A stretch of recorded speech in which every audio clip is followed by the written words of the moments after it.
خلق اللہ وعلی آلہ واصحابہ اجمعین۔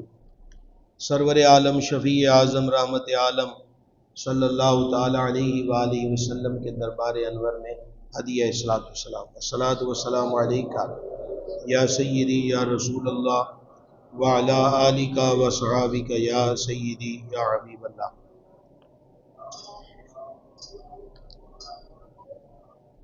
دس شوال المکرم کو مدارس اہل سنت میں نئے تعلیمی سال کا آغاز ہوتا ہے، اور یہ 10 شوال کی تاریخ اعلیٰ حضرت عظیم البرکت مجدد دین و ملت اشاع امام احمد رضا قادری قدس سرہ العزیز کا یوم پیدائش ہے۔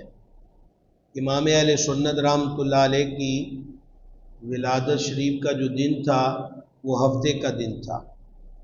ملفوظات اعلیٰ حضرت رحمۃ اللہ علیہ میں ہے کہ حدیث شریف میں آیا ہے کہ جو نیک جائز کام کے لیے ہفتے کی صبح آغاز کرے، ابتدا کرے، تو نبی پاک علیہ الصلوۃ والسلام نے فرمایا کہ اس کام کا ضامن میں ہوں۔ اعلیٰ حضرت رحمۃ اللہ علیہ، یہ بھی میں نے آپ کو مفہوم حدیث بیان کیا ہے، آپ اس کو بیان کر کے فرماتے ہیں کہ الحمدللہ اس فقیر کی جو ولادت ہے وہ ہفتے کے دن ہوئی۔ تو اس کے اندر بھی اعلیٰ حضرت رحمۃ اللہ علیہ نے بہت بڑا اشارہ دیا کہ کام کے ضامن نبی پاک علیہ الصلوۃ والسلام ہے، اور میری پیدائش بھی ہفتے والے دن ہوئی۔ تو حضور علیہ الصلوۃ والسلام نے اعلیٰ حضرت علیہ رحمت کو ایسے اپنی نگاہ خاص میں رکھا، ہزاروں لوگ اور سینکڑوں یونیورسٹیاں وہ کام نہیں کر سکتی جو تنے تنہا اعلیٰ حضرت رحمت اللہ علیہ نے کیا۔ دارالعلوم غوثیہ رضویہ رشد الایمان میں بھی آج الحمدللہ آغاز ہے نئی کلاس کے اسباق کا۔ تو امام اہل سنت رحمۃ اللہ علیہ کا جو علم دین کے بارے میں طریقہ کار اور تعلیمات ہیں وہ چند باتیں ملحوظ رکھیں تو انشاءاللہ تعالی عمل کی صورت میں اخلاص کے ساتھ اس کی برکت حاصل ہوگی۔ پہلی بات کہ آپ تو ویسے ہی قدرتی طور پر اللہ تعالیٰ کی خاص عطا سے آپ کے جو سینہ تھا وہ معرفت الہی کا مرکز تھا، اور جس بندے کو اللہ رسول جل جلالہ علیہ الصلوۃ والسلام کی معرفت نصیب ہو جائے تو اس کے آگے اور علم کوئی نہیں ہوتا۔ یوں کہہ لیجئے کہ جس بندے نے ایم اے یا ڈبل ایم اے کیا ہو تو اس کو پہلی کلاس کا اردو کا قاعدہ یا پہلی جو اس کی انگلش کی کتاب ہوتی ہے وہ اے سے لے کر زیڈ تک ہو اور الف سے لے کر یا تک ہو، تو اس کو سیکھنا، پڑھنا اور سکھانا کوئی مشکل امر نہیں، کیونکہ اس کی تعلیم کا لیول تو اب ڈبل ایم اے تک ہے۔ تو جس بندے کو رب رسول کی معرفت نصیب ہو جائے تو پیچھے تو علم کوئی نہیں رہتا، وہ تو پھر سب تو پھیلی چیزیں ہیں۔ تو اعلیٰ حضرت رحمۃ اللہ تعالیٰ علیہ کو اللہ تعالیٰ نے یہ خاص شرف بخشا کہ علم لدنی کا مرکز تھا آپ کا قلب انور اور سینہ مبارک۔ امام اہل سنت رحمۃ اللہ علیہ کا جو بچپن شریف ہے وہ عشق رسول اقدس علیہ الصلوۃ والسلام اور اتباع سنت، یہ سیکھنے کی چیزیں ہیں کہ اگر ہم علم اور علم کے ساتھ اس کا نور پانا چاہتے ہیں تو وہ صرف باتوں سے نہیں ہوگا، اس کے لیے پریکٹیکل لائف کی ضرورت ہے۔ آپ اکثر بیان کرتے ہیں، سنتے ہیں، پڑھتے ہیں کہ آپ ابتدائی تعلیم حاصل کر رہے تھے تو ایک طالب علم نے آ کر کہا السلام علیکم، تو استاد صاحب نے کہا جیتے رہو۔ تو یہ بالکل ابتدائی عمر اعلیٰ حضرت رحمۃ اللہ علیہ کی، تو آپ نے فوراً استاد محترم سے کہا کہ السلام علیکم کے جواب میں وعلیکم السلام کہنا سنت ہے، جیتے رہو کہنا سنت نہیں ہے۔ اس سے دو باتیں سمجھنے کی ہیں۔ پہلی بات کہ جو طالب علم ابھی بالکل ابتدائی سبق پر ہے اس کا شوق اتنا عظیم ہے کہ اس کو بھی اس بات کا علم ہے کہ السلام علیکم کے جواب میں کیا کہنا چاہیے۔ اور دوسری بات، عمل کو تاخیری حربوں کی نظر کرتے رہیں گے تو کبھی بھی بندہ با عمل نہیں ہو سکتا۔ امام محمد غزالی رحمۃ اللہ علیہ نے یہ بات درج فرمائی ہے کہ تو ہر نیک کام کو کل پہ چھوڑ دیتا ہے تو جو نیک کام تجھ سے آج نہیں ہوا وہ کل تیرے لیے آسان نہیں ہوگا۔ لہذا عمل ہو، سبق ہو، اس کو جب تک ہم کل کل کل پہ چھوڑتے رہیں گے زندگی میں وہ کل کبھی نہیں آتی۔ آج تو ہمارے پاس ہے لیکن کل ہمارے پاس نہیں ہے۔ آپ لوگوں کا تحریری کام ہوگا، کل کر لیں گے، سبق کی تکرار کرنی ہے کل کر لیں گے، اس چیز کو یاد کرنا ہے کل کر لیں گے۔ جو آج تھا اس کا کیا بنا؟ تو جو سلوک ہمارا آج کے ساتھ ہے وہ سورج ڈوبنے کے بعد تبدیل نہیں ہو سکتا۔ کامیاب بندہ وہی ہے جو آج کا کام آج ہی نپٹائے، کل برڈن ہوگا، نتیجہ کیا ہوگا کہ کل تو بوجھ اور زیادہ ہوگا۔ تو جس کو آج نہیں نپٹایا تو کل وہ بندے کے لیے کبھی آسان نہیں ہو سکتا۔ کئی دفعہ بیان کیا کہ سیدنا امام جعفر الصادق رضی اللہ تعالیٰ عنہ غسل کے لیے تشریف لے گئے تو قمیص کے اوپر جو جبہ عرب پہنتے ہیں تو آپ نے اس کو اتارا اور اسی وقت غلام کو دیا کہ صدقہ کر دو۔ تو بعد از غسل اس نے پوچھا کہ حضور آپ فراغت کے بعد بھی یہ عطا کر سکتے تھے، تو فرمایا میرے دل نے مجھے اسی وقت مشورہ دیا تھا کہ یہ لباس صدقہ کر دوں۔ تو ابھی تو اس نے یہ مشورہ دیا ہے اور قلب گھومنے والی چیز ہے دل، اس کا کوئی نہیں پتا کہ غسل کے بعد اس نیت کی بجائے وہ دوسری نیت لے آتا۔ تو اس لیے میں نے کہا کہ اب یہ نیت ہوئی ہے، اس نے معاونت کی ہے، مشورہ دیا ہے تو اس کو ابھی نپٹا لیا جائے۔ کل پر کام چھوڑنے والا بندہ زندگی میں اکثر کامیاب نہیں ہوتا۔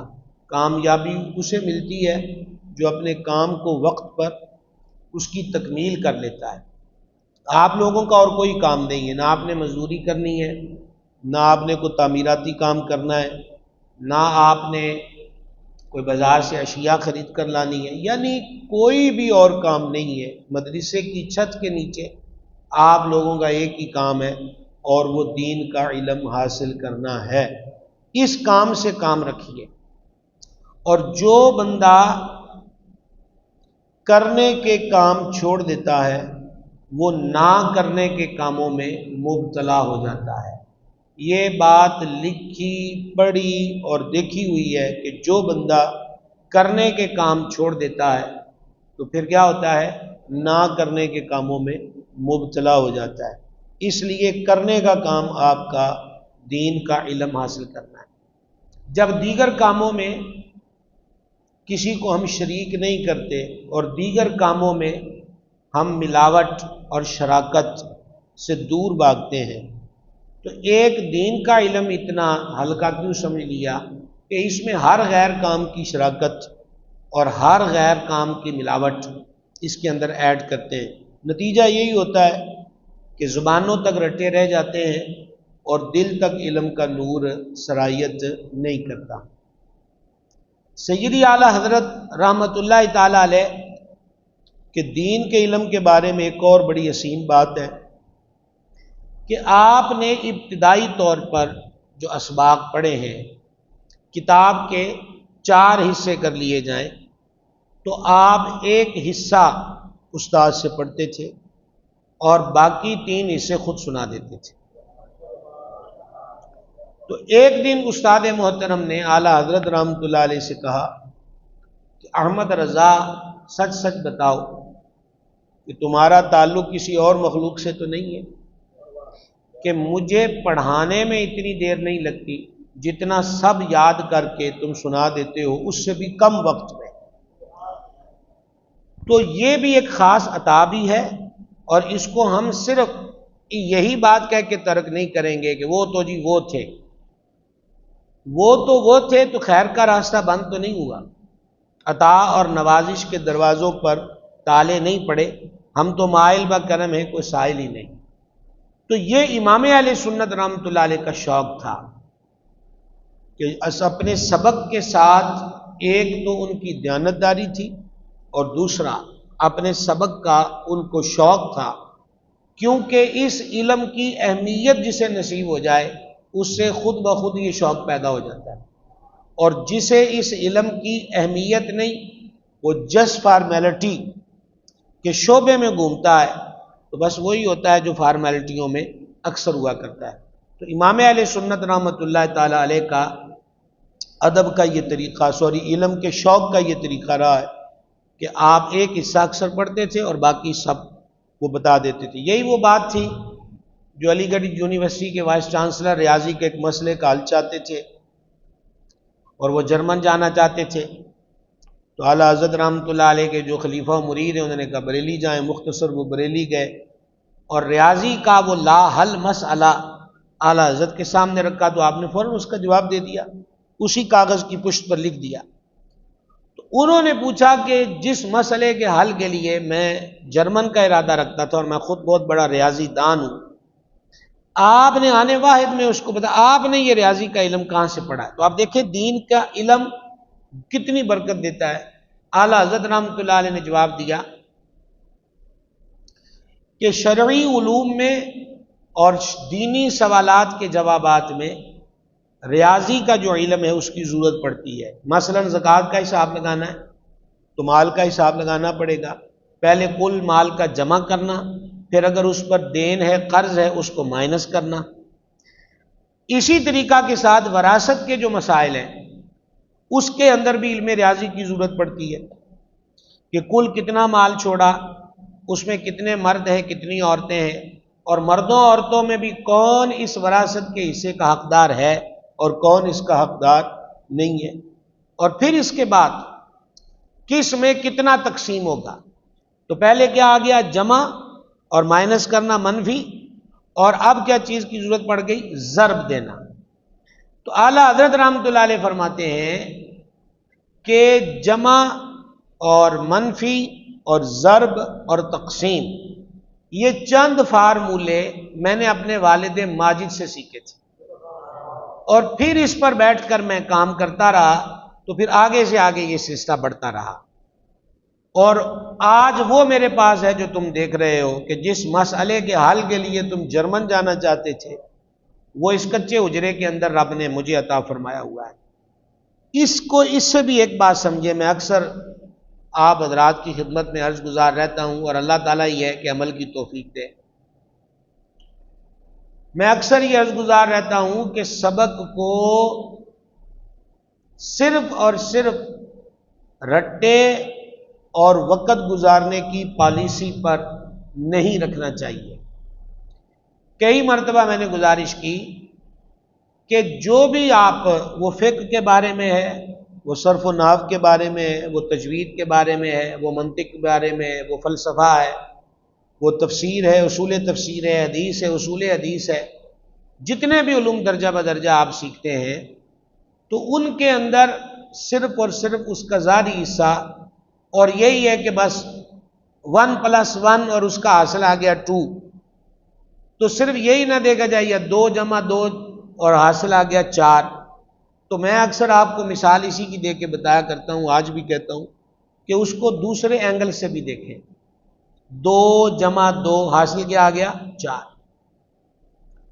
تو اب ایک کلیہ اور بھی ہے، اور وہ کلیہ کیا ہے کہ 3+1، اب کیا آیا؟ اب بھی 4 آیا۔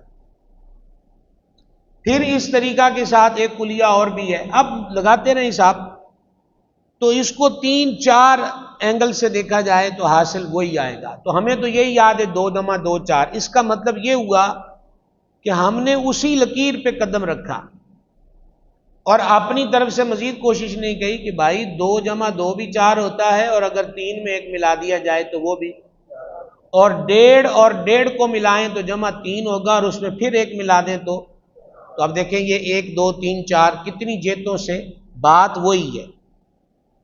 تو اب 2 جمع 2 یہ 4 تو ہمیں سمجھ میں آ گیا، لیکن جب 1.5 اور 1.5 کو ملایا اور +1 کیا، اب ہم سر پکڑ کے بیٹھ گئے کہ اس کا نتیجہ کیا ہوگا.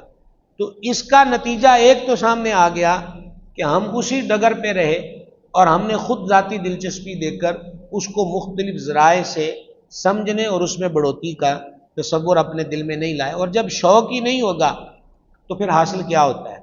تو امام اہل سنت رحمۃ اللہ علیہ کا دینی علوم میں یہ بھی ایک کمال ہے کہ آپ رحمۃ اللہ تعالی علیہ فرماتے ہیں کہ میں نے یہ ضرورت کے لیے کہ اس کی شرعی مسائل میں ضرورت ہوتی ہے تو میں نے یہ جمع تقسیم کے فارمولے والد ماجد سے سیکھے اور باقی پھر آگے بڑھتے بڑھتے بڑھتے اس پہ مزید غور و فکر کیا تو پھر اس نتیجے پر پہنچے. تو مہربانی کریں آپ حضرات کہ آپ اپنے سبق اسباق میں یہ جو چیز ہوتی ہے نا کہ جلدی جان چھوٹ جائے اور فارمیلٹی پوری ہو جائے، سینکڑوں مرتبہ میں گزارش کر چکا ہوں فارمیلٹی والا بندہ کامیاب نہیں ہوتا. آج فارمیلٹی آپ سے میں نے سبق سننا ہے، آپ فارمیلٹی کر دو گے، ڈنگ ٹپاؤ پالیسی کر دو گے، لیکن کل جب آپ عملی میدان میں قدم رکھیں گے تو کیا وہاں بھی یہ پالیسی چل جائے گی؟ مثلا آج تو یہ کہ بس جلدی جلدی سنانا ہے، سنا دیا. کل آپ کو ممبر پر مسلح پر اس کی ضرورت پڑتی ہے، لوگ آپ سے سوال پوچھتے ہیں، تو وہ تو عملی میدان ہے. یا تو یہ ہے کہ کسی کا ذہن یہ ہے کہ میں نے عملی میدان میں آنا ہی نہیں، اس کے لیے تو پرابلم ہی کوئی نہیں، سبق آئے نہ آئے، یاد کرے نہ کرے، امتحان دے نہ دے. اور جس کا مشن یہ ہے کہ جس دین کی اشاعت میں مکہ شریف کی زندگی کے تلخ لمحے ہیں، مدینہ شریف کی ہجرت ہے، بدر کی شہادتیں ہیں، احد کی شہادتیں ہیں، حنین کی شہادتیں ہیں، موتا کی شہادتیں ہیں، اور چلتے چلتے یہ سفر کربلا کی شہادتیں ہیں. تو میں نے اس دین کی ڈیوٹی دینی ہے، اس دین کی خدمت کرنی ہے، اس دین کی اشاعت کرنی ہے. تو پھر ایسے بندے کو چاہیے کہ آج ہر دور کے اندر دین اسلام کے کام کے لیے چیلنجز مختلف رہے ہیں. 2026 جس میں ہم بیٹھے ہیں اس کے اندر بھی ان امور کے اندر مختلف چیلنجز ہیں، اور بندہ وہی ہوتا ہے صحیح اور کامیاب ہوتا ہے کہ جس قسم کی مشکلات اور جس قسم کے مسائل آ رہے ہوں تو وہ اس کے لیے اپنے آپ کو مکمل طور پر تیار رکھے.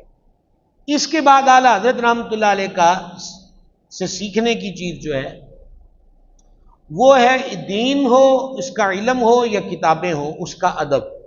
اور یہ میرے مرشد کریم، میرے آقا نعمت حضور سیدی و سندی آقائی و ملجائی کنزی و ذخری پیر محمد عبد الرشید قادری رضوی نائب محدث اعظم پاکستان قدس سرہ العزیز، یہ دارالعلوم غوثیہ رضویہ رشد الایمان بھی ان کی نگاہ فیض اور انہی کی نوازشات کا حصہ ہے. اللہ تعالیٰ اسے زوال نعمت سے بچائے. ہمارے آقا نعمت قدس سرہ العزیز تفسیر البیان سے علامہ اسماعیل حقی علیہ رحمت کے نقل کردہ ایمان کے 5 قلوں کو بیان فرماتے تھے کہ ایمان کے 5 قلے، یہ حدیث نہیں ہے، اور اس میں ایک ایمان کا قلعہ جس کو ہم بولتے ہیں قلعہ، تو ایک قلعہ جو ہے وہ ادب ہے. اعلیٰ حضرت رحمۃ اللہ علیہ نے استاد کے حقوق کو بھی، وہ ایک کتاب ہے آپ کی جس میں ماں باپ کے حقوق اور اساتذہ کے حقوق کو بیان کیا. اس میں امام اہل سنت رحمۃ اللہ علیہ نے مولا مرتضیٰ شیر خدا حیدر کرار امیر المومنین کرم اللہ تعالی وجہ الکریم کا ارشاد نقل کیا، غور سے سننا دل کے کانوں سے، کہ حضور حیدر کرار ارشاد فرماتے ہیں جس نے مجھے ایک حرف سکھایا. اب آپ میں سے جو پہلا سال بھی درس نظامی کا پڑھ چکے ہو آپ کو بھی یہ سکھانا پڑے گا کہ حرف کیا ہوتا ہے. کو یاد ہے؟ جس نے، لفظ کی بات نہیں ہو رہی، حرف، جس نے مجھے ایک حرف سکھایا، مولا مرتضیٰ فرماتے ہیں وہ میرا آقا اور میں اس کا غلام. یہ مولا مرتضیٰ فرما رہے ہیں جس نے مجھے ایک حرف سکھایا وہ میرا آقا، میں اس کا غلام، اور میں قربان جاؤں مولا مرتضیٰ کرم اللہ تعالی وجہ الکریم کو سارا علم ملا ہی حضور کے سینہ پر نور سے ہے۔ وہ کسی بھی منت کشے استاد نہیں ہے کسی غیر کے۔ اور آگے حضور مولا مرتضیٰ کیا فرماتے ہیں؟ چاہے وہ مجھے آزاد کر دے اور چاہے وہ مجھے فروخت کر دے۔ یہ آقا کے پاس اختیار ہوتا ہے نا کہ غلام کو آزاد بھی کر سکتا ہے یا وہ غلام کو آگے بیچ سکتا ہے۔ یہ مولا کائنات کا ارشاد ہے۔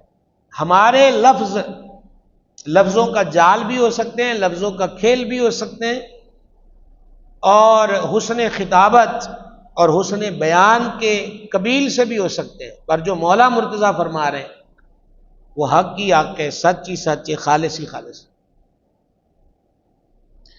تو اب یہاں آپ استادوں سے سالوں سال پڑھ جائیں، صرف آپ سے ہی بات نہیں ہو رہی، جو بھی اس گفتگو کو آئندہ بھی سنے، کہ آپ حفظ کر جائیں استاد سے، ایک پورا سپارہ پڑھ جائیں، آپ 1 2 3 4 سال استاد سے پڑھ جائیں، کیا اہمیت ہے آپ کے قلب و ذہن میں ایک استاد کی؟ جھوٹی عاجزیوں سے اور ایکٹنگ سے اپنے آپ کو ہمیشہ بچا کے رکھنا، برکت پاؤ گے۔ ایکٹنگ کسی میدان میں بھی وہ بندہ ایکٹر ہی رہے گا، وہ بندہ کبھی بھی معرفت، نور اور روحانیت کو حاصل نہیں کر پائے گا۔ ہم اپنے اساتذہ یا معلمان دینی کے لیے زمین میں بھی دھنس جائیں، کوئی فائدہ نہیں ہے، اگر ان کے امر و نہی پر ہماری توجہ نہیں کہ انہوں نے کس خیر کی بات کا حکم دیا ہے اور کس غلط کام سے روکا ہے، اگر اس میں ہم 0.0 والی سٹیج پہ کھڑے ہیں تو یہ ظاہری طور کا جھکاؤ کچھ بھی نہیں ہوتا، یہ اگلے کو بھی دھوکے میں رکھنا ہوتا ہے اور خود اپنے آپ بھی دھوکے میں مبتلا رہنا ہوتا ہے۔ اصل عقیدت یہ ہے کہ جو آرڈر آ گیا اس پہ عمل ہو، اور جس سے روکنے کو کا روک۔ اب آپ دیکھیں اعلیٰ حضرت رحمۃ اللہ علیہ فرماتے ہیں کہ میں بعض علوم کی طرف متوجہ ہوا تو والد اقدس حضور رئیس المتکلمین حضرت امام نقی علی خان رحمۃ اللہ تعالی علیہ، اعلیٰ حضرت کے والد ماجد، اور امام اہل سنت فرماتے ہیں کہ میں نے ان جیسا پورے ہندوستان میں کوئی عالم نہیں دیکھا۔ اب اعلیٰ حضرت جن کے لیے یہ فرما رہے تو خود سوچے۔ تو امام اہل سنت فرماتے ہیں میں ان علوم کی طرف متوجہ ہوا تو والد ماجد نے فرمایا کہ ان کو چھوڑو اور ضرورت کی چیزیں اس فقیر سے پڑھ لو، باقی سب علوم گھر بیٹھے غوث اعظم کے دربار سے پڑھا دیے جائیں۔ امر تو پھر اعلیٰ حضرت تو یہ نہیں کہا کہ نہیں یہ بھی ضروری ہے، یہ بھی ضروری ہے، وہ تو آپ تو یہ بات کرتے ہیں، والد صاحب تو بادشاہ آدمی ہیں، استاد صاحب کو کیا پتا؟ استاد صاحب تو جناب کمرے میں آتے ہیں پڑھا کے پھر اپنی مسجد میں چلے جاتے ہیں، ہم تو دنیا دیکھتے ہیں، ہم نے تو دنیا دیکھی ہوئی ہے۔ تو جو دیکھتے ہی دنیا کو ہے وہ غریب ساری زندگی دنیا ہی دیکھتے رہتے ہیں۔ ایسا بنو کہ دنیا تمہیں دیکھے اور دیکھے بھی خیر کے اندر، وگرنہ دنیا فنکاروں کو بھی دیکھتی ہے، گلوکاروں کو بھی دیکھتی ہے، دنیا ان لڑکوں کو بھی دیکھتی ہے جو ساڑی پہن کے ٹریک پہ واک کرتے ہیں، آج کل یہ بھی ٹرینڈ چلا ہوا ہے، اور دنیا اسٹیجوں کے اوپر طنز و مزاح سے بھرپور گفتگو جس میں غلاظت بھی ہے، فحش پن بھی ہے، سارا کچھ ہے، تو ویورشپ تو ان کی بھی بہت ہے، لاکھوں میں اربوں میں بھی لوگ چلے جاتے ہوں گے، کروڑوں میں تو چلے جاتے ہیں۔ تو ایسا دنیا کی طرف مت دیکھیں، برکت پانی ہے تو امر و نہی کی طرف متوجہ ہو۔ یہ کوئی بات نہیں ہے کہ طلباء سے کہا جائے جناب کل آپ کا سبق شروع ہے تو آپ آئے، بس ایک بار کہنا کافی ہے۔ گدھے کو آپ کہہ سکتے ہیں کہ یہ اڑی کرتا ہے، اس کو بار بار تربیت دینا ہوگی، جانور کے بارے میں کہہ سکتے ہیں کہ کوئی نہیں یہ جانور ہے سمجھتا نہیں ہے، اس کو پھر سمجھانا ہے، پرندے کے بارے میں آپ کہہ سکتے ہیں، لیکن انسان کے بارے میں، اور وہ بھی دین کا طالب علم ہو اور وہ بھی سب باتوں کو سمجھتا ہو، تو ایک ہی خیر کی بات ہزاروں بار کہنی پڑے تو یہ کوئی لطف، اور یہ پرانی بات ہے میری، میں اکثر عرض گزار رہتا ہوں کہ کہنے کا لطف صرف ایک بار کا ہوتا ہے، بار بار کہنا بار بوجھ تو ہوتا ہے لیکن لطف دہ نہیں ہوتا۔ اس سے نتیجہ اخذ ہو جاتا ہے کہ سامنے والے پر کہی ہوئی بات کتنی اہمیت اس کے قلب و ذہن میں وہ اثر رکھتی ہے، اہمیت رکھتی ہے، یہ واضح ہو جاتا ہے۔ کہنے کا لطف زندگی میں ایک بار ہوتا ہے، اور جو ایک بار کہنے پر عامل ہو گئے وہ کامل بھی ہوئے اور کامل گر بھی ہوئے۔ بات ایک مرتبہ ہوتی ہے، وہ کئی مرتبہ، اس کے ایک تھوڑی مثال ہے، یہ تو پورا مضمون ہے، پورا مضمون ہے کہ بات ایک مرتبہ ہوتی ہے، بار بار نہیں۔ اب وہ دیکھیں کہ صحابی پاک رضی اللہ تعالیٰ عنہ کا چابک ہنٹر گر گیا تو انہوں نے اونٹ کو بٹھایا، اترے، اٹھایا اور پھر اس پہ بیٹھے، تو ساتھ والوں میں سے کسی نے کہا مجھے کہہ دیتے، میں اٹھا کے دے دیتا۔ تو فرمایا مجھے میرے صاحب صلی اللہ تعالی علیہ وآلہ وسلم نے فرمایا تھا وعدہ کر کبھی کسی سے سوال نہیں کرے گا۔ تو کہا یہ بھی سوال تھا کہ مجھے پکڑ کے دو۔ ہمیں ایک مدت گزر گئی ہے جہاں کی خاک روبی نے چمن آرا کیا تجھ کو، صبا ہم نے بھی ان گلیوں کی کچھ دن خاک چھانی ہے۔ تو مدت گزر گئی ہے، اور اس طویل مدت کا نچوڑ ہوتا ہے جو آپ حضرات کے سامنے پیش کرتے ہیں، اور ہمیں شوق بھی ہے، اشتیاق بھی ہے، طلب بھی ہے کہ اللہ تعالیٰ ایسا شوق سب کو بخشے، کوئی دین کی خدمت کا جذبہ، اشاعت دین کا جذبہ، اور اس کے لیے ہمیں دینی علوم کے اندر مکمل طور پر ماہر ہونے کی ضرورت ہے، سمجھنے کی۔ تو بات ادب کی چلی تھی، اس کو پورا کریں اور پھر دعائے خیر کریں کہ ادب، اعلیٰ حضرت رحمۃ اللہ تعالیٰ علیہ کا آپ ادب کا انداز دیکھیں کہ آپ کرتے بھی ایسا ہی تھے اور آپ نے آگے سبق بھی یہی دیا۔ اب ایک قرآن کریم ترجمے والا ہے، وہ اردو میں ہو، فارسی میں ہو، انگلش میں ہو ترجمہ، اور ایک بغیر ترجمے کے، دونوں قرآن ہی ہیں اور دونوں کی عزت و عظمت کا ایک ہی مسئلہ ہے۔ لیکن اعلیٰ حضرت رحمۃ اللہ تعالی علیہ جو ادب کی ایک ترتیب قائم کرتے ہیں وہ یہ ہے کہ ترجمے والا قرآن پاک ہو اور ایک بغیر ترجمے والا، تو اس کے اوپر بغیر ترجمے والا ہوگا اور ترجمے والا قرآن اس کے نیچے ہوگا۔ اب اس کے بعد ایک کتاب حدیث کی ہے اور ایک کتاب فقہ کی ہے، تو حدیث کی کتاب اوپر ہوگی اور فقہ کی کتاب اس کے نیچے ہوگی۔ کیا کمال ذہن ہے، کیا کمال ذوق ہے اور کیا کمال انداز ادب ہے۔ اور ہم مجموعی تو کوئی نہیں کہ دینی کتابیں، لیکن درجہ بندی اور حفظ مراتب اسی کا نام ہے جو اعلیٰ حضرت رحمۃ اللہ تعالی علیہ کی شخصیت سے عیاں اور واضح طور پر ہے۔ دینی کتابوں کا ادب کریں۔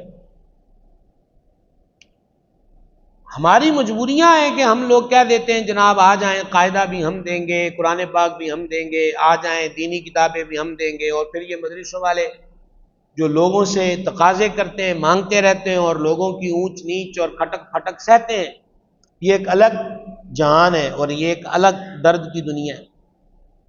لیکن میں نے یہ بات اپنے مرشد کریم قدس سر العزیز سے دیکھی، سیکھی، سمجھی۔ ایک بندہ آپ کی خدمت میں آیا تو کہنے لگا جی میں نے امامہ باندھنا ہے، تو آپ مجھے اپنا امامہ شریف عطا کریں، میں نے وہ باندھنا ہے۔ تو حضرت صاحب رحمۃ اللہ علیہ نے فرمایا کہ آپ بازار سے خرید لائیں، فقیر آپ کے سر پہ باندھ دے گا۔ اچھا، میرے لیے یہ بڑی عجیب بات تھی، کیونکہ اس خادم کو کئی بار میں نے صرف اشارتاً ہی بات کی ہے، تو آپ نے امامہ بھی عطا فرمایا، آپ سفید رومال لیتے تھے وہ بھی عطا فرمایا۔ ایک بار دلائل الخراج شریف اشارے میں نے گزارش کی تو آپ نے وہ بھی عطا فرمائی، اور یہ اکثر ہوتا رہتا تھا، نوازشات کا عالم۔ لیکن صاحب نظر ہوتا ہے۔ تو حضرت صاحب رحمۃ اللہ علیہ نے، مجھے آج بھی یاد ہے، فرمانے لگے میری طرف توجہ کر کے کہ خود خرید کے لائے گا تو قدر ہوگی۔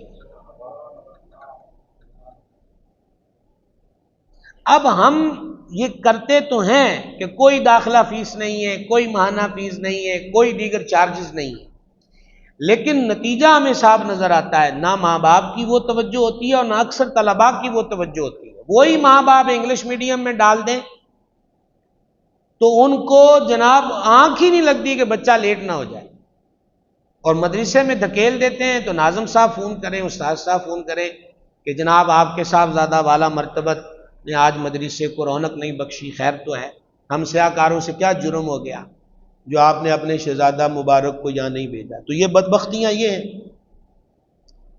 تو لیکن ساری دنیا ایک جیسی نہیں ہوتی، کچھ وہ بھی ہوتے ہیں جو ذروں کو آفتاب سمجھ کے قدر کرتے ہیں، سارے ایسے نہیں ہوتے۔ تو یہ حضرت صاحب رحمۃ اللہ علیہ کو آپ نے فرمایا کہ یہ خود باندھے گا تو قدر ہوگی، خرید کے لائے گا تو قدر ہوگی، ورنہ مفت میں ہے تو باندھ لیا نہیں مانا نہیں مانا۔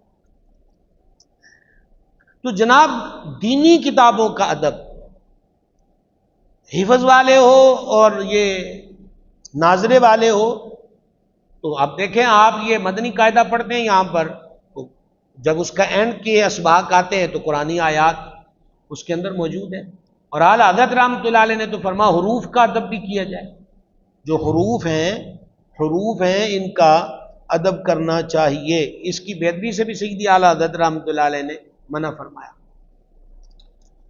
تو یہاں ہم مدارس کے اندر حال یہ دیکھتے ہیں کہ طالب علم کو مدرسے میں آنے کے لیے کسی ساعت کسی گھڑی کی کوئی فکر نہیں، اور اس کا دل اتاولا ہونا شروع ہوتا ہے جب سوئیاں رخصت چھٹی کے وقت پر پہنچتی ہیں۔ میرے دادا مرشد قطب زمن قاسم فیضان گنج بخش اور مظہر فیضان غوثیہ حضور پر نور سرکار سیدنا ابو الفضل محمد سردار احمد قادری رضوی چشتی محدث اعظم پاکستان قدس سر العزیز، آپ لوگ جانتے ہیں کہ آپ لاہور میں تھے، اور حضور پر نور شہزادہ اعلی حضرت سرکار سیدی حجت الاسلام الشاہ امام محمد حامد رضا قدس سر العزیز، بس ان کی زیارت کی اور انہی کے ہو کے رہ گئے۔ تو اس دوران پھر ڈاک کا سلسلہ ہوا، گھر سے خط و کتابت، تو حضور محدث اعظم رحمۃ اللہ علیہ نے جیسے گھڑا ہوتا ہے مٹکا ہوتا ہے، تو جو بھی خط آتا تھا گھر سے پڑھے بغیر اس میں ڈال دیتے تھے۔ جس دن سبق پورے ہوئے ہیں اس دن آپ نے پڑھا، کسی کی علالت کی خبر تھی اور کسی کی وفات کی خبر تھی، تو آپ نے سب کے لیے دعا فرمائی اور فرمانے لگے کہ ہونا اس وقت بھی یہی تھا کہ کوئی بیمار ہے تو میں دعا کرتا، فوت ہونے کی خبر ہے تو فاتحہ پڑھتا، لیکن اپنے کا مرض اور اپنے کی جدائی کی بات سن کر جو دل دماغ پہ پریشانی آنی تھی اس سے یہ دینی سبق متاثر ہوتا۔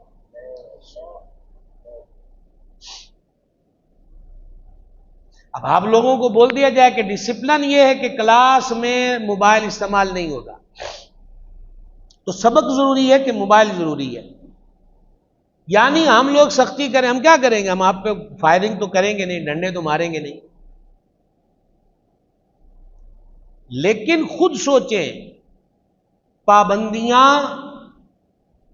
بہت اچھی ہوتی ہیں، لگانے والا کوئی مرد ہو اور ہو کسی خیر کے لیے تو بہتر ہوتی ہیں۔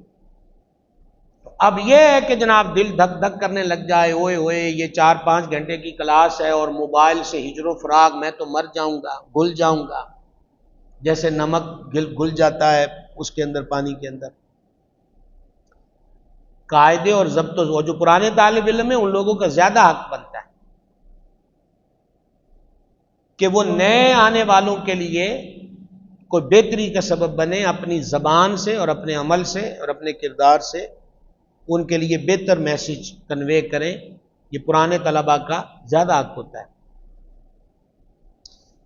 اختتامی بات یہی ہے، اخلاص قبولیت کی کنجی ہے،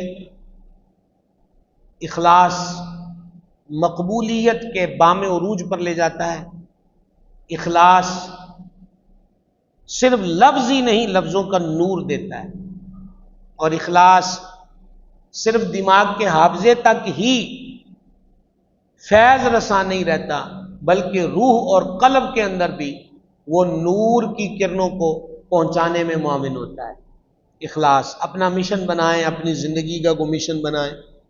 اور مسلمان کی زندگی کا مشن سید عالم علیہ السلام کی غلامی سے بڑھ کر کیا ہو سکتا ہے؟ دینی علوم میں رسوخ حاصل کریں، بہتر سے بہتر پڑھیں، بہتر سے بہتر سیکھیں. چھٹی کو اپنا محبوب مشغلہ نہ بنائیں، چھٹی کو چھٹی دے دیں. اور یہ چند ماہ سال جو آپ کے دینی اسباق کے ہیں اس سے وفا کریں، ادارے سے وفا کریں. یہ ادارہ جو ہوتا ہے ماں کی گود کی طرح ہوتا ہے، اور بچے وہی کامیاب ہوتے ہیں جو ماؤں سے وفا کرتے ہیں. تقوی اور عمل وہ اپنی زندگیوں میں لے کر آئیں. عمل کے لیے بڑھاپا مخصوص نہ کریں. ابھی میں مدینہ منورہ میں حاضر تھا تو وہاں ایک خبر مجھے ملی لاہور کے ایک طالب علم کی کہ درس نظامی اسی سال مکمل ہوا اور ایک جگہ پر کوئی تفسیر کا کورس تھا وہ کمپلیٹ کیا، اور 2 دن پہلے وہ نوجوان لاہور میں اپنے آپ علاقے میں پہنچا تو ٹریفک حادثے کے اندر جاں بحق ہو گیا. تو اب تو زندگیوں کا اعتبار ہے ہی کوئی نہیں، اور آپ لوگ 100 سالہ منصوبہ بنا کے بیٹھے ہو تو آپ کی مرضی. عمل، جو نمازوں کے وقت آپ کو مدرسے میں آتے ہیں تو یہ پہلا آپ کا سٹیپ ہے کہ آپ اس میں کتنا کامیاب ہوتے ہیں. اذان ہو رہی ہوتی ہے مدرسوں میں اور بچے شور کر رہے ہوتے ہیں، تو یہ جو مسئلے پڑھتے ہو کہ اذان کا ادب کیا ہے، سننا کس طرح ہے، تو یہ مسئلے کس لیے ہیں؟ چارہ کاٹنے کے لیے ہیں، ریڑھی لگانے کے لیے، یا عمل کرنے کے لیے؟ تو ادب اپنی زندگیوں میں لے کے آئیں، عمل لے کر آئیں، اس کو کل پہ مت چھوڑیں اور بڑھاپے کا انتظار مت کیا جائے. سنت، ہمارے حضرت صاحب رحمۃ اللہ علیہ فرماتے تھے نفل سنتوں کی حفاظت کرتے ہیں، سنتیں واجبات کی حفاظت کرتی ہیں، اور واجبات فرائض کی حفاظت کرتے ہیں.